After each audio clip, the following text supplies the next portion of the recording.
This is the Fertile Mindset podcast, where we explore all the emotional aspects of fertility to support you on your path to parenthood. My name is Sarah Holland. I'm the Fertile Mindset coach and a mother to 2 children after my own fertility challenges. I hope you find all the support and inspiration you need within this podcast to carry you forward on your fertility journey towards your own successful outcome.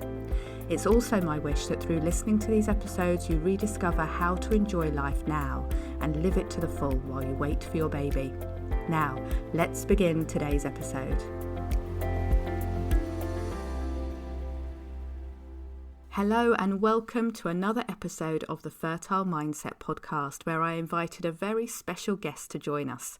For episode number 7, I asked Jennifer Robertson, who is a fertility coach and author based in Brisbane, Australia, to come to talk to us about her unique fertility journey and also her new book, The Injustice of Infertility.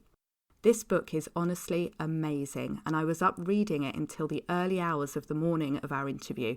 I just couldn't put it down, and I took so many screenshots of the pages that I wanted to ask Jen about during this interview. I think I managed to cover most of them, so enjoy listening to our conversation now with the inspiring Jennifer Robertson, and check out the links to connect with Jennifer and get a free chapter of her book at fertilemindset.com/episode-007. Welcome, Jen. Thank you so much for joining me on the Fertile Mindset podcast. I'm really excited to talk to you today, and I know we're talking about your exciting new book as well, so welcome. Thank you so much for having me. It's a pleasure. You're very welcome. I mean, we've spoken before, haven't we, a couple of times now, and I do know a little bit about your story already, and I knew that surrogacy featured in your story, but reading your book, which I literally just finished a few hours ago. I was up till 1 a.m. reading it last night, just knowing that I had to read every single page before I spoke to you because I was completely absorbed into it. But, you know, it gave me such a different view on your story, a really in-depth view on your life as well, life surrounding and before your fertility journey, but then the importance of every step that you went through. It was really awe-inspiring, actually, not only what you went through, but how you processed it during and afterwards. And so we're going to dig into all of it. There's so much to talk about that I want to get straight into it with you. Absolutely. Thank you so much for reading it. You know, and it's bizarre. My husband said to me the other day, I forgot how big and how massive it was, all of the things that we went through. And it's not until you start writing it down that you realize, wow, this really is what we all go through on this fertility journey is really big. Yeah.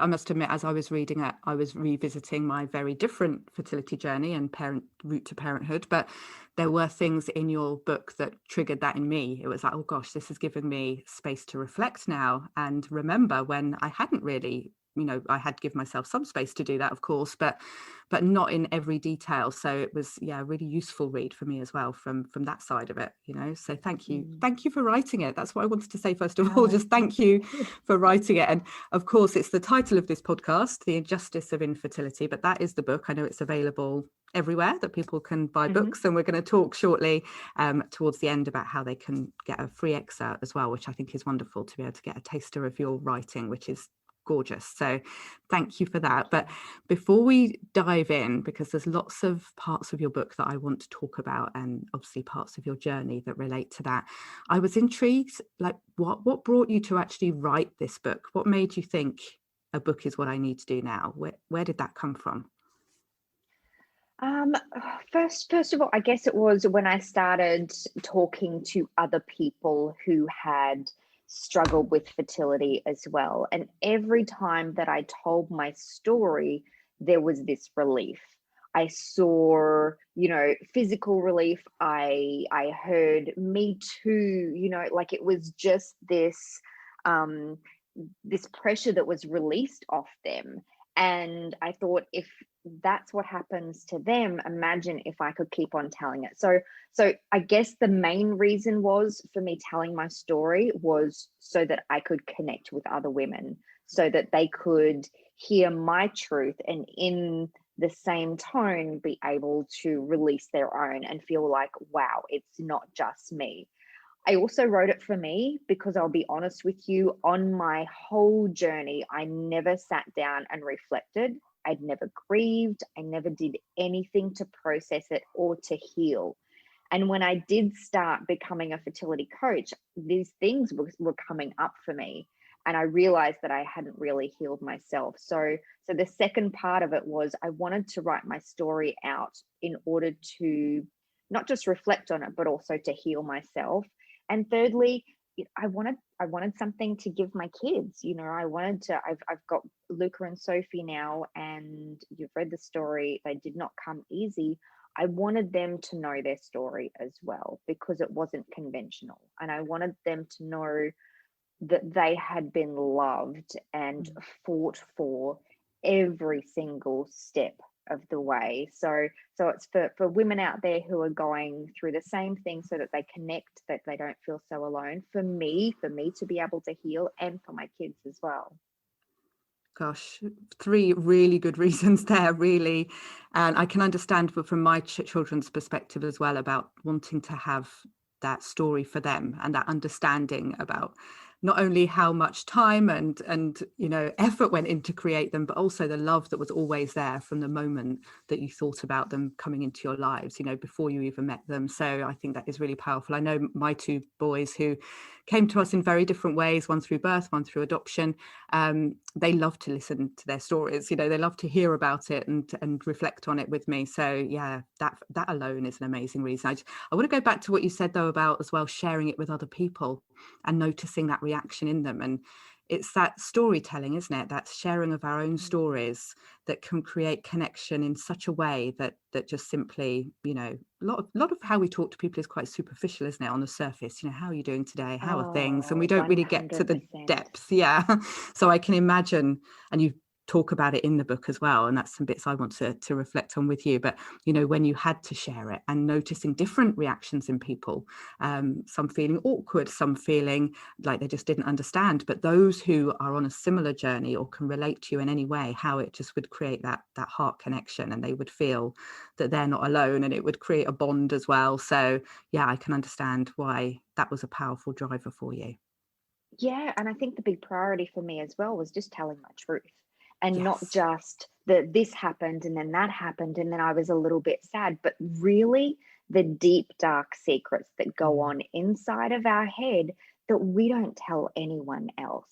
And what happens is, because we don't tell anyone else about them, we feel like we're going crazy, or that we're bad people, or that we're just failing at infertility. We feel like we're a big failure because we think that it's just us. And so I wanted to dive into the deep, dark secrets, the not so nice thoughts, and put them out there so that other women can go, wow, it's not just me, and it doesn't mean that I'm a bad person. This is normal when you go on this process. So that was a big factor. I just wanted to put it out there, and I knew that I may get some flack. I knew that me putting those thoughts out there for people who aren't on the journey, they may read it and go, wow, well, you're a little bit ungrateful, or how dare you, or you're crazy. But I just wanted to put it out there because I think that's the most important thing, is just being able to speak our truth so that people who are on the journey know that it's not just them. Absolutely. Yeah. Thank you so much for doing that. I did feel it was like a great honor to be reading your story, actually, every step of the way. And when that true, raw honesty came through about your feelings and your fears and the things that you hadn't voiced at the time, but you were sharing now in the book, I couldn't believe that I was allowed in. It was like, this is amazing, that I feel, privileged to hear your story. So there's a part that you wrote at the start, towards the start of the book here, and I just want to read out, because I think this highlights beautifully why you wrote this book and why it's an important read as well for people on a fertility journey. So I'll just read out this little paragraph here. You said, I couldn't see the roller coaster in front of me. And how could I? I wasn't prioritizing my mental health or my physical health because I thought this would all be over soon enough. I figured I could deal with it later. Little did I know the emotional scars would accumulate over time, and that they would be so deep and so lasting. if I had known that, I would have done things a little differently. I wouldn't have glossed over them, because the habits I formed over the next 7 years, I'm only just breaking down now. So what an encouraging, introduction, really, that this work, it's never too early to start this work, and it's also never too late. You may have done a lot of that healing after the journey. I'm guessing a lot of people listening now will still be in the depths of it, maybe near the start of it as well. And it's never the wrong time, is it? It's always a good time to acknowledge what we're going through emotionally, physically. And I think that something that we all think at the very beginning is, we're not going to be on this journey for that long. And so we just think, I'll deal with it later. And I don't think I've ever heard anyone say, well, that didn't take as long as I thought that it would. I've never heard anyone say that. We will always be on this journey for longer than we want, or longer than we think. And it is something that it just doesn't go away. So yeah, this book is not a how-to. This book is these are kind of like the lessons that I learned along the way in order to help other women, and if I could do it all over again, I would absolutely make changes. And that's what you and I are here to do as fertility coaches, is to go, okay, well, this is what I would have done differently, and now I can develop programs and help other people, knowing what I know now. Because when you're on this journey, you don't know it. Like, you just don't know what you're headed into. Exactly. You only know it with experience and living through it. And now, if people can connect with others, whether that's with friends telling their stories, with professionals like us offering support, podcasts like this, it gives you that chance, that opportunity to understand before you live it yourself as well, or while you're in the middle of it. So thank you. Before we dive into some aspects in the book that I want to go through that are about your story, I wonder if you could just give us, and this is going to be an impossible task, I know, but just in a nutshell, what your fertility story was, like the treatment, the options, and where you ended up. Like, what was your kind of fertility outcome? What happened for you? Sure. Do you want me to tell from the beginning to end? Yeah, I know I'm asking you to kind of give a big story in a short sentence, but sure, we're going to dive into it more. Absolutely. But I kind of hinted already that surrogacy features, but what were the kind of elements that you went through to get to your babies? Yeah, for sure. So the highlights were that my husband, well, I was 33 when my husband and I got married, and we decided to start having babies, on our honeymoon. We thought that it would be all smooth sailing, but of course not to be. And we tried for about 6 months with no luck. We went to a fertility specialist, and my husband had sub-level PAR.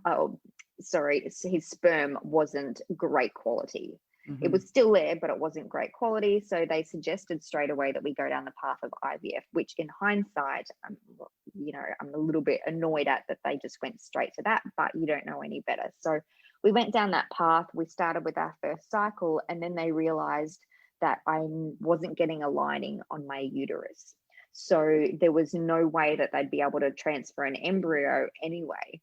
So after that, we floated for about a year. We tried every single natural remedy we could think of to try to thicken my lining. We went back to fertility specialists. They tried exploratory surgeries, but we couldn't work out what was wrong with the lining on my uterus, why it wasn't thickening or anything like that, because without that, then there's no way that they could transfer an embryo. So eventually, after we'd been trying to conceive for about 2 years, our fertility specialist at the time said to us, look, there's no other option for you to have a baby of your own but to use a surrogate. And at the time, we had about 5 frozen embryos. So we thought, okay, that's not how we'd pictured it. And luckily enough, my sister-in-law, my husband's sister, put her hand up. She'd had 2 boys of her own, and she loved being pregnant. So she volunteered to have a baby for us. And we thought that it would be smooth sailing after that, as you do. But for the next 2 years, we dragged her along our fertility journey with us through failed cycles. She had a miscarriage. And then eventually, 2 years it took us, we eventually had Luca. So Luca is now 6 years old. And 2 weeks after Luca was placed in my arms, I fell pregnant naturally, which was quite a big surprise, considering a board of specialist fertility doctors had declared that, you know, there was pretty much no possibility of me ever having a baby naturally myself. So, which was, I mean, it was fantastic. But 9 weeks later, I suffered a miscarriage, which was probably one of the lowest points of my life. You know, we'd had this beautiful baby boy that we'd worked 5 years for, placed in my arms, and we thought that we were off our fertility roller coaster for good, only to be put back on it, given that little taste of hope, and then thrown back off it again. So, but we picked ourselves back up, and I had in the back of my mind that I could actually fall pregnant now. So 6 months later, I fell pregnant naturally again, and now we have Sophie, who is 4 years old. So that's it in a nutshell. But yes, lots of twists and turns, and yes, it's happening, no, it's not, ups and downs, and you know, as my husband said to me the other day, it really was a roller coaster, and that's why we refer to it as a roller coaster. It's the ups and downs of, yes, it's going to happen, no, it's not, there's hope, no, there's not, and you just keep on pushing ahead. Yeah. Gosh, and that's why I was gripped, you know, just hearing that story in a nutshell. You can imagine reading it in a full-length book, you know, and with the emotions, with the experience, it was, amazing. And I just wanted to get to the end point and see, you know, what happened for you, even though I knew I had a hint, because I was pretty sure I knew you had 2 children, but I couldn't remember whether there was another after Luca. So yeah, it was wonderful to read it. Something that really shone through as well was your determination. And I think you recognize that yourself in the way that you speak about yourself through the book. There was just a little paragraph I want to share here, because I think that not only did you recognize this in yourself, but I think both of us actually recognize it in a lot of the women that come to us. So I titled it, because I've got all these little screenshots, and I titled this one as The Need to Succeed. So this is what you wrote in the book. You said, something I've come to learn about myself throughout this journey is that I'm driven by the need to succeed.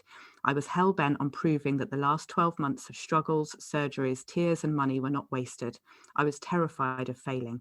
At that stage, failure looked like selling our white picket family house and saying goodbye to our happily ever after.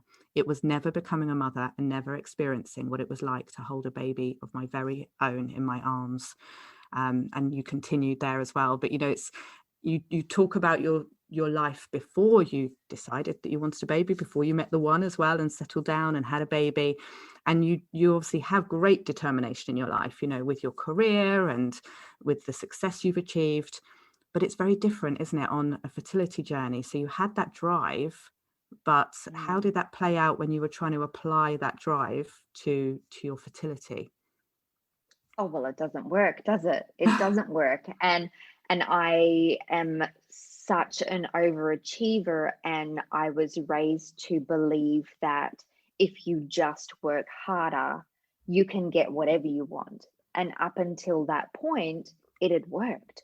I had studied hard and got good grades, and then I'd gone to university and then studied really hard, and then got a good job, and I'd worked my way up the corporate ladder, and I was quite successful in my career. And I just figured that if we wanted to have a baby, we would just apply the same principles. And that's all I knew. You know, you just work hard to get what you want. I was raised by a single mum, and I'd seen her determination, and that's what drove me. And I approached my fertility journey with exactly the same drive and determination. I'm also your typical type A personality. I like to schedule in things. I am very organized. It was just, looking back, of course it wasn't going to work like that. You know, for some people it might, but I was just so regimented with that picture that I had in my head that this is going to work out, and then it didn't. But that's the learning, is that we can't just push. And that's one of the big realizations that I had on this journey. And this is how I coach now as well. We do not produce a baby. And it's not like going for a job interview. It's not like getting a promotion at work. But because we're so far in that masculine energy, that's all we know. Whereas to create a baby, and I say create, we're not producing, we're creating a baby here. We need to be in that feminine energy, which for someone like me, who is so driven, it's really hard to get back into that flowing and relaxation and just not being productive 24/7. So it was a real struggle for me to get into that other side. And I get a lot of people asking me, what did you do? What did you do after 5 years of not being able to have a baby to all of a sudden being able to have a baby? And I look back, and the things that changed were, I was in my feminine energy. I was on maternity leave. I was not driven by goals or key performance indicators or striving or anything like that. I was just in pure taking a load off. I was just purely in that flow mode, which is really hard to get into. So the techniques that I teach the people that I coach is to try to switch. I'm not saying that we don't have to be driven or anything like that, because if I wasn't driven, I wouldn't have gotten my 2 children in the end, and I'm very proud of that. But I think that there's also things that we can do to switch it over as well, and we can be both. And that's what I've learned. We can be both. We can be grateful and want more. We can grieve and still be happy. We can be so many things all at once. But I think that when we try to sit squarely in that masculine, or I'm just gonna get this done, then that's when it really, really is hard. It's interesting that you see there that, yes, your determination and this focus did actually get you there in a way. It got you down a particular route, especially through the surrogacy route, and something that many other people may not even consider or have the determination to do it in such a way. But your drive got you down that particular route to parenthood, and then next time you had a completely different energy that got you to parenthood with your daughter. So it's interesting to see there are different ways to get to the same endpoint of having a family. But like you say, is it worth that the toll that it takes on your emotional, your mental, your physical well-being as well? So it's bringing that balance in, isn't it, to see if you can conceive, we could say, in the healthiest, shortest route possible, whatever that might be for each individual. I really loved when got to the end of the book, and I knew how many pages were in the book, and it was staying, there was still like 10 pages left or something, and the book was wrapping up. I was like, what's going to happen next? And then you had this appendix at the end, which really brought together all your learnings. And each paragraph was like a new gem, a new learning, and something that is so valuable to people on a fertility journey. And I can hear some of them in what you were just saying there, that bringing those different energies and finding that balance, and it is hard when you're career driven or you're results driven, and that's been the pattern in your life so far. You're going to apply it in the same way to this next goal, this next thing that you want to achieve, but it is so different because we're working with the subtle energies of our body, aren't we? And the mystery of that we don't really know how that works, and just applying all that kind of goal focused energy is it can push it away maybe without us even realizing. Something else that you talked about in the book, which was interesting, this jumped out at me because we're very early on in the podcast here, and we're only on episode 7 now, but the very first episode of the podcast I titled Eat, Breathe, Sleep, Fertility, all about how it can take over your life. And you had this page, well, it's probably almost a whole page, I'm not going to read all of it, but you coined it the fertility consumption life cycle, where we go through this series of stages of it taking over our lives. And there was a little bit here that I wanted to just talk about when you talk about how it affected your work and other things. So this is what you said. You said, instead of your job becoming a method of earning income, it becomes an escape from the constant thoughts and a way to afford your next fertility treatment. So you throw yourself into work. Your hobbies are replaced by researching the magic cure for infertility. Your time with friends is spent talking about where you're at with baby making, and your friend's circle splits between those who do have children and those who don't. You gravitate towards those who don't have children because you don't want the constant reminder of what you don't have. It's too painful. And before you know it, it's consumed everything. Your fertility journey and struggles have become your life, and you're sitting to the side wondering why you have this constant deep feeling of sadness, frustration, and hopelessness. You don't recognize the person you've become, and you're so used to putting on a front and pushing those feelings deep down inside that it becomes a habit. Your fertility journey officially consumes you. There is no you. You have become the process.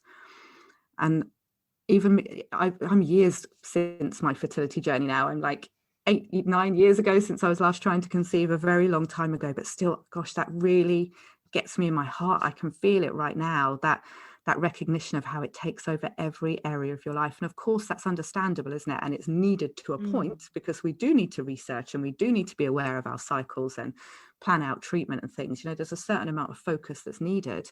But that last line where there's no you left, you've just become a part of this process and you don't recognize yourself. I think that's the kind of wake up call, isn't it? That it's time to do something different, you know, and time to put yourself first and at the center of this journey.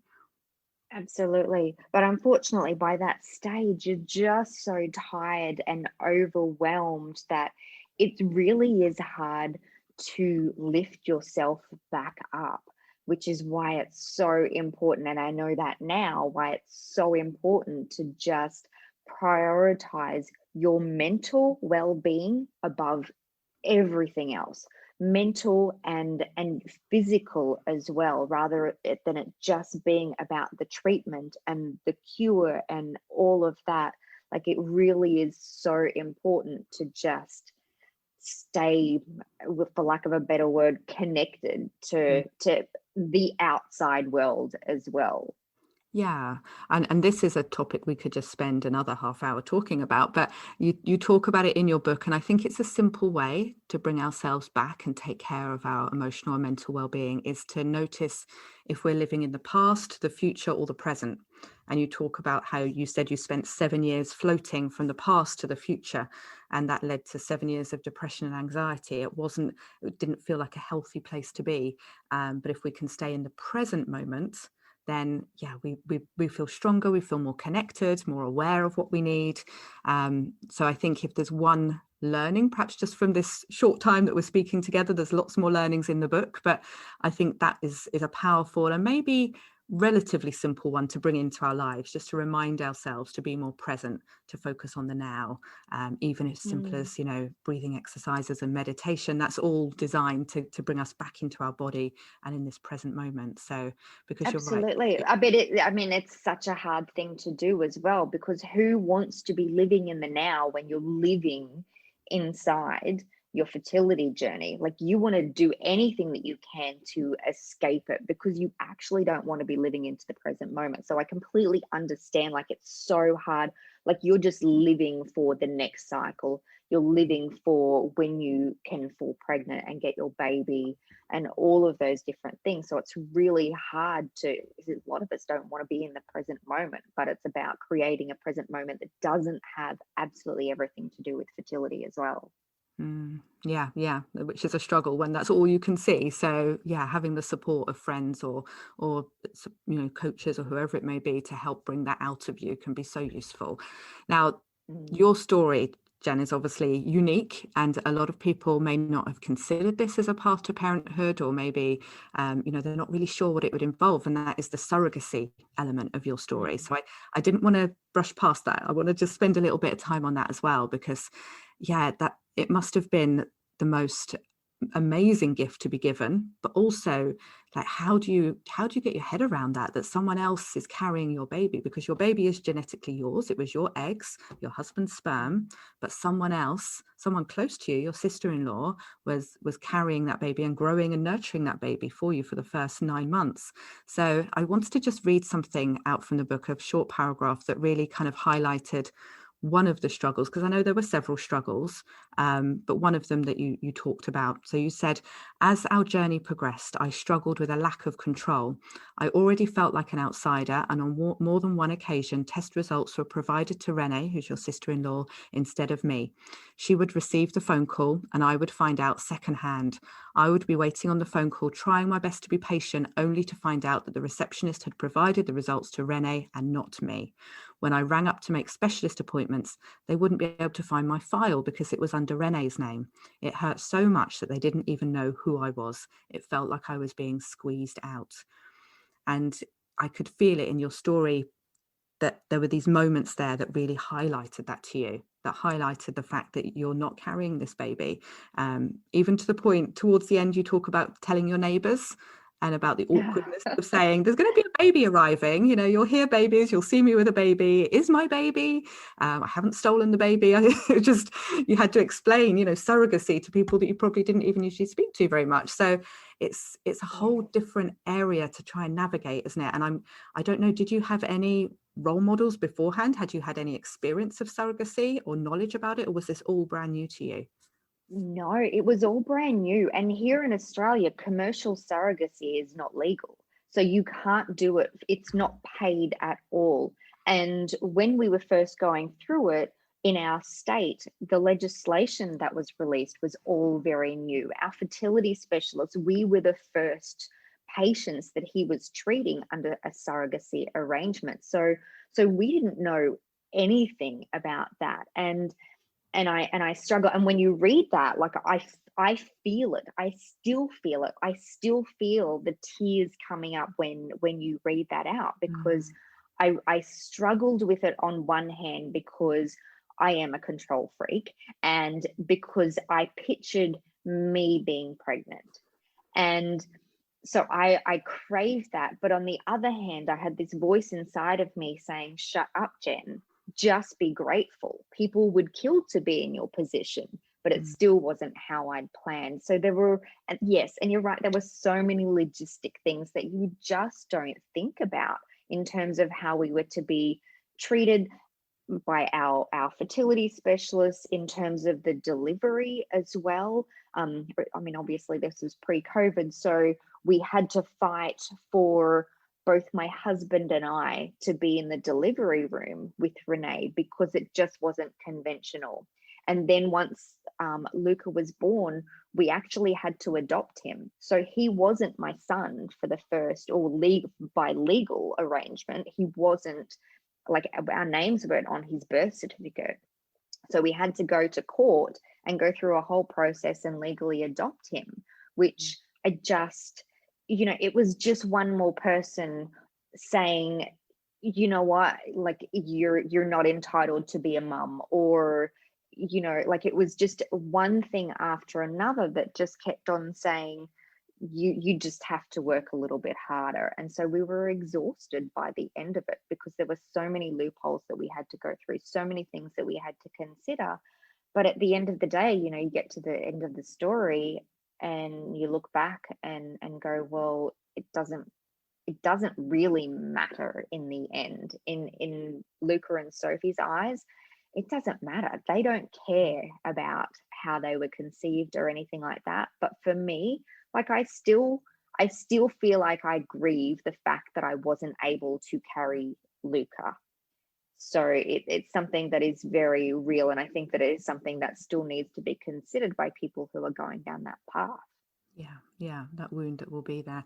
And I could, there was a chapter in the book where you did talk about that kind of comparison and trying to kind of look at the similarities and the differences between the two babies that came to you. And I could really relate to that in myself, having had one through birth and one through adoption. And there is no comparison in a way, because it's so very different, isn't it? They're both your children. They both come to you, love them exactly the same, but there's that difference, that kind of disconnect between the two different ways that you actually became a parent both times. And I know there are two stunningly beautiful parts of the book. I'm not going to give away all the amazingness right now, but I'm just going to say the Renee's journal, and also when you told Luca. They were two parts that were just, the sigh of relief and connection that I felt then for your whole family just was beautiful. And I'm so pleased that you include the hard times, the struggle, the truth, the rawness of it all, but you shared with us those beautiful kind of really private moments as well in your family, really personal moments, showing the kind of full circle of this, and how, you know, what it really is all for and what it all really means, and it's that struggle that you've been through. So thank you so much for bringing us the full story. It was so appreciated. Oh, you're welcome. And I think that's what's really important as well, is not just to share the struggles, but also to show that, women who are on their fertility journey for 3, 5, 7 years, like you can get there. You can get Mm. to that point. It is possible that you can go through all of this and come out the other end. And I wanted to show that there is hope, because that's something that we struggle with on this journey, and we often just hear about the struggles, but Mm. this is like the happy ending. This is the bad, the ugly, but the beauty as well, and we can all Yeah. look back on those moments and see the beautiful parts of it as well, like the vulnerable parts, the parts where um that weren't ideal, but you can see, those glimmers of hope Yeah. peppered throughout it. Absolutely. And there was something that you said about hope towards the end, and I just scribbled this down at 1 a.m. because I wasn't taking any more screenshots at that stage. But I wrote down, because you talked about hope and how hope is often seen as a bad thing because it kind of sets us up for failure and upset, but that we need hope. And you said that hope is not the enemy, it's what gets you through, which I think is a wonderful thing to remember. We shouldn't be afraid to hope and to connect with hope. It's natural, it's understandable, and it is our support through this journey. So thank you for highlighting that at the end. No worries at all. And I think that's really important. Hope sometimes is what gets you out of bed in the morning. Yeah, so true. So thank you for this conversation. I know we could carry on talking for several more hours. There's so much in the book. So I would encourage our listeners to go and take a look. I know that you have a free chapter available of the book, so I'm going to be putting the link to that. I think it can be found on your website at jenniferrobertson.co, which we're going to put the link of your website, your Instagram, and also direct link to get that free chapter of your book will be on the podcast page at fertilemindset.com/podcast. And if you go to episode 7, you'll be able to find the transcript of this conversation. You'll be able to find all the key points that we talked about, listen to it again if you wish to, and also importantly, all those links to stay in touch with Jennifer and to read the chapter of her book, because I just know that you're going to fall in love with it like I did as well.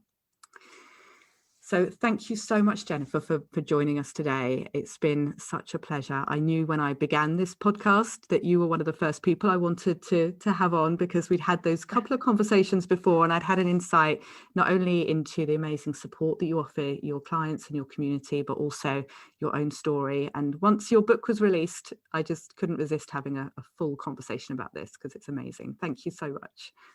Oh, thank you so much for having me, Sarah. I really appreciate you so much. And I love talking about this stuff and just helping women on their fertility journey as well. So thank you.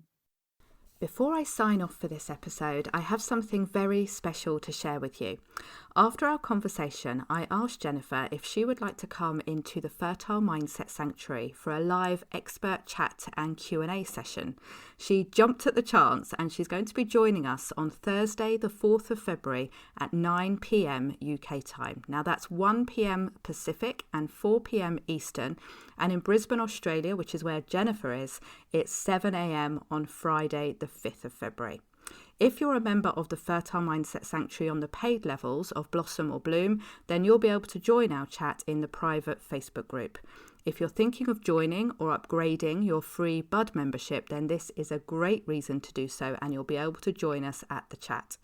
Jennifer will be sharing her mindset tips for fertility support and answering all of your questions too.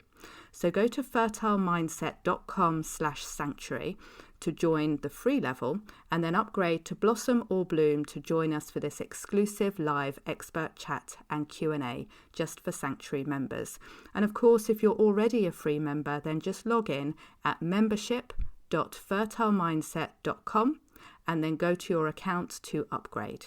I hope to see you there, and also at the next episode of the Fertile Mindset podcast. I'm so pleased you're listening to the Fertile Mindset podcast, and now I would love to invite you to join us in the Fertile Mindset Sanctuary. The Sanctuary is my fertility support membership, which is focused on taking care of you and helping you enjoy your life while you wait for your baby. In the Sanctuary, I'll guide you through using an amazing technique called EFT or tapping, and you'll soon be feeling less stressed and more joyful. If you're not already in the Sanctuary, do come and join us today, because the best time to start receiving support on your fertility journey is always right now. Honestly, it makes such a difference to have good quality emotional support and techniques that you can pick up and use yourself whenever you need them. Go to fertilemindset.com/sanctuary to join us today. I look forward to hopefully seeing you there and at the next episode of the Fertile Mindset podcast.